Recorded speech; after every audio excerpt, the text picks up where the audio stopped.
Ang Pangulo ng Ukraine na si Volodymyr Zelensky ay agarang nagbigay ng pahayag sa mga Ukrainyano tungkol sa usapin ng negosasyong pangkapayapaan at issue ng pagsuko ng mga teritoryo ng Ukraine sa mga mananakop na Ruso. Tungkol sa muling ipinagpalibang negosasyon sa Abu Dhabi hinggil sa pansamantalang tigil putukan sa enerhiya kasama ang Russia at sa mobilisasyon sa Ukraine at mga hakbang ng TCC at DET.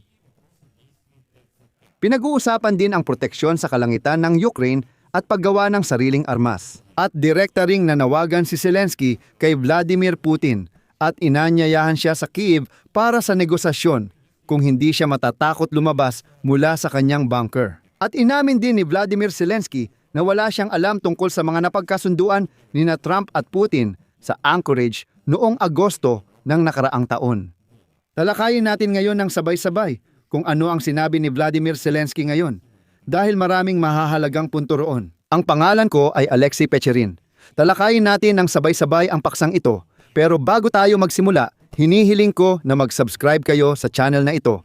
I-like ang episode na ito at mag-iwan ng komento sa ilalim ng video na ito. Mag-subscribe din kayo sa aking Telegram channel na Pechi News. Ang link ay nasa description ng video na ito. Doon kami naglalathala ng mga agarang balita habang dumarating ang mga ito.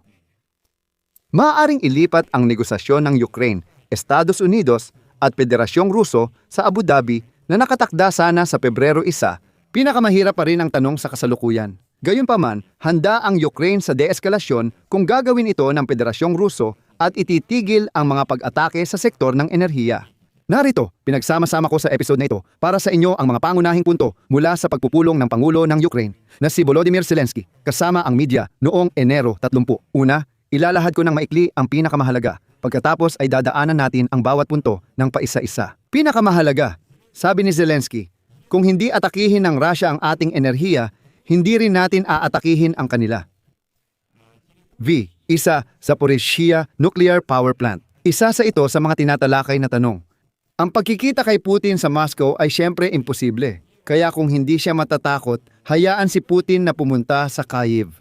Ang tapang nilang sabihing hayaan si Zelensky pumunta sa Moscow at sila raw ang bahala sa seguridad. Pero si Putin, sinisigurado ring ligtas ka sa Kyiv. Kaya tara, pumunta ka na, negosasyon sa Kyiv. O natatakot ka? Sinabi ni Zelensky na nagkasundo sila sa Ankara, Jen, at tiyak na napag-usapan ang Donbas. Sabi ni Zelensky, pwedeng gamitin ang kwento ng Greenland para kunin at kilalanin ang mga teritoryo natin. Maaaring ilipat ang pagpupulong ng Ukraine at Russia sa linggo sa Abu Dhabi. Binigyang diin ni Zelensky kay Ministro ng Depensa Fedorov ang tatlong pangunahing gawain, kabilang ang pagsasara ng himpapawid. Ayusin ang isyu ng busipikasyon, isang matinding ideya, mobilisasyon sa Ukraine, at lutasin ang usapin tungkol sa kontraktwal na hukbo. Sabi ni Zelensky, mga presidente dapat ang lumagda sa peace plan. Wala pang kinatawan ang Belarus, pero magtatakda pa lang. At sa pagsali sa European Union Technical na magiging handa tayo. Pagsapit ng 2027, magkakaroon ng hybrid na digmaan laban sa pagsali sa European Union. Iyan ang buod kung iikliin. Ngayon, ilalahad ko ang mga pahayag ni Zelensky sa bawat punto. Sinabi ni Zelensky sa Abu Dhabi na hiwalay na kinausap ng Amerika ang Ukraine tungkol sa pagtigil ng pag-atake sa energy facility at nais ng Estados Unidos na talakayin ito bago lumala ang tensyon. Ipakita ang hakbang sa hindi paggamit ng long-range na kakayahan para bigyan ng mas maraming puwang ang diplomasya. Wala tayong opisyal na kasunduan tungkol sa tigil putukan, walang direktang dialogo, walang direktang kasunduan tungkol dito sa pagitan ng Ukraine at Russia. Kung hindi aatakehin ng Russia ang ating enerhiya, hindi rin natin sila aatakehin. Sinabi ni Zelensky na magkaugnay ang mga teritoryo at ang issue ng Zaporizhzhia Nuclear Power Plant. Mahirap ang usapin kung paano matatapos ang digmaan.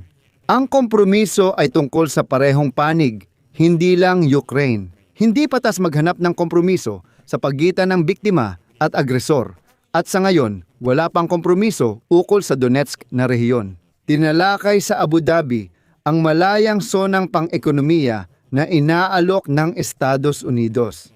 Sa susunod na pagpupulong, inaasahan namin ang feedback mula sa Federasyon ng Rusya. Ang usapin tungkol sa Zaporizhzhia Nuclear Power Plant ay kabilang sa listahan ng mga isyung teritorial.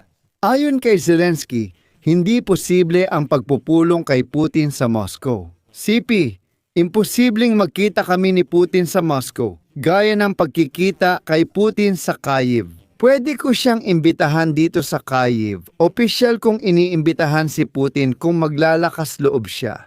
Ano ang napag-usapan ni Trump at Putin sa Anchorage? Sabi ni Zelensky, walang nagsabi sa akin ng napagkasunduan, pero may palatandaan na tinalakay ang mahahalagang issue. Naniniwala ako na mas humirap ang mga isyong tinatalakay natin ngayon dahil napag-usapan na ang mga ito noon sa ibang paraan. Kung iisa lang ang naging pagpupulong nila, madali lang maintindihan na sa pagpupulong sa Alaska ay tiyak na pinag-usapan ang tungkol sa Donbas. At sa tingin ko, pati na rin ang mga na-freeze na ari-arian ng Russia. May isang kawili-wiling pahayag tungkol sa seguridad na garantiya ng Amerika para sa Ukraine. Sabi ni Zelensky, sa tingin ko, kung handa na ang dokumento tungkol sa mga garantiya ng seguridad at hindi ito kondisyon para sa iba pang bagay, maaaring magkaroon ng pagpirma. Tungkol naman sa mga Europeo, wala sila sa dokumentong ito, pero nandyan sila, nasa ibang dokumento, may mga kaugnay na bagay sa pagitan ng mga dokumentong ito at maaaring tumulong ang mga Europeo na punduhan ang ilang bagay para sa atin. Sa palagay ko, kailangang pirmahan muna ang mga dokumento bago magdesisyon sa kasunduang pangkapayapaan. Ito ang tamang hakbang. Kung ito ay palitan lang, ibang taktika na ito. Ang mensahe ko, ang pagpirma ng seguridad na garantiya ay simbolo ng mabuting kalooban. Ganito ang luhika, pumirma tayo, nilagdaan, saka iraratipika ng Kongreso. Pero kung hindi pa tapos ang digmaan, wala ring iraratipika. Anong problema kung ang mga garantiya sa seguridad ay magkakabisa lang matapos ang digmaan? Wala akong nakikitang issue doon. Magpapaliwanag muna ako sandali dahil gaya ng alam ng matagal nang sumusubaybay sa akin, napag-usapan na natin ito dati. Sabi ng mga Amerikano, pumayag muna kayo sa kasunduang pangkapayapaan at pirmahan ang kasunduan sa mga Ruso. Pag-alis ng sandatahang lakas ng Ukraine mula sa Donetsk at Lugansk na mga rehiyon. Pagkatapos mapirmahan ang kasunduang pangkapayapaan, saka lang gagawa ng malalaking kompromiso ang Ukraine para sa mga Ruso. Handa lang kaming pumirma ng dokumento ng seguridad pagkatapos nito. Parang sinasabi nila, hindi kami pipirma sa kabaliktarang pagkakasunod-sunod na parang una ang mga garantiya tapos saka pa lang ang kasunduang pangkapayapaan. Paano kung mangako kami ng seguridad? Tapos bigla kayong tumanggi pumirma ng kasunduang pangkapayapaan kay Putin. Iginigiit ng Amerikano ang ganoong ayos, kabaliktaran ng Ukraina. Sabi ni Zelensky, ano ang problema doon? Magpirmahan tayo ng mga garantiya ng seguridad para malinaw na talagang meron. Pero ilalagay natin sa kasunduan na magkakabisa lang ang mga ito 1 minuto pagkatapos mapirmahan ang kasunduang pangkapayapaan. Ibig sabihin, bago iyon ay hindi pa magkakabisa. Pero ang mga Amerikano, kita mo, medyo nandadaya ngayon. Ayon kay Zelensky nang magkomento siya tungkol sa issue ng Greenland. Paano ito konektado sa Ukraina? Sa palagay ko, ang kwento ng Greenland ay maaaring gawing halimbawa sa pag-angkin at de jure pagkilala ng ating mga teritoryo. Kung basta kikilalanin ang mga teritoryo sa ibang lugar, paano tayo? Posibleng kikilalanin din at iyon ang nangyayari ngayon. Tungkol sa delegasyon ng Rusya sa negosasyon sa Abu Dhabi, sinabi ni Zelensky, sa tingin ko, mas mataas ang antas ng delegasyon nila kaysa sa amin. Mahalaga na ang pagpupulong ay hindi lang tungkol sa kasaysayan. Sa tingin ko, mas mataas ang antas nito at mas seryoso silang lumalapit sa negosasyon.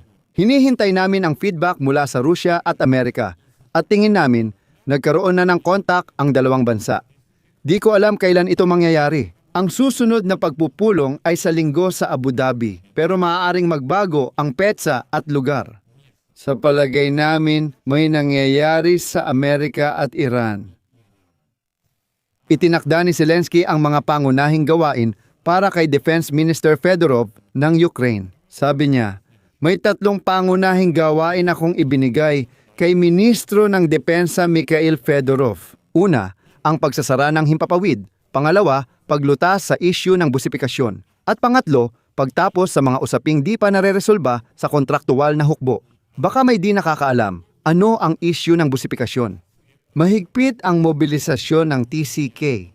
Literal na kinukuha ang mga tao at sinasakay sa van. Kaya tinawag itong busipikasyon. Tama. Tungkol sa 20-point peace plan at feedback ng Russian Federation, sabi ni Zelensky, Amerikanong plano ito na may 20 puntos pa rin ngayon. 2 puntos lang ang tinututulan namin. Sa iba pa sa plano, pumapayag kami at umaasa na papayag din ang Russian Federation. Ito ang pangunahing mensahe ni Zelensky sa mga Ukrainyano sa media. Kaya maaari ninyong isulat ang inyong opinyon sa mga komento sa ilalim ng episode na ito. Dito ko ilalagay ang ellipsis, ang inyong opinyon. Ang inyong mga konklusyon ay isulat sa mga komento sa ilalim ng episode na ito. Mag-subscribe sa channel, pindutin ang kampanilya at huwag kalimutang mag-like mga kaibigan. Kung naging interesante at kapaki-pakinabang sa inyo ang episode na ito, maaari ninyong suportahan ang trabaho ng YouTube channel na ito sa pamamagitan ng inyong donasyon o pag-subscribe. Sa mga link at detalye, makikita sa description ng video ang table at paanyayang suportahan ang channel.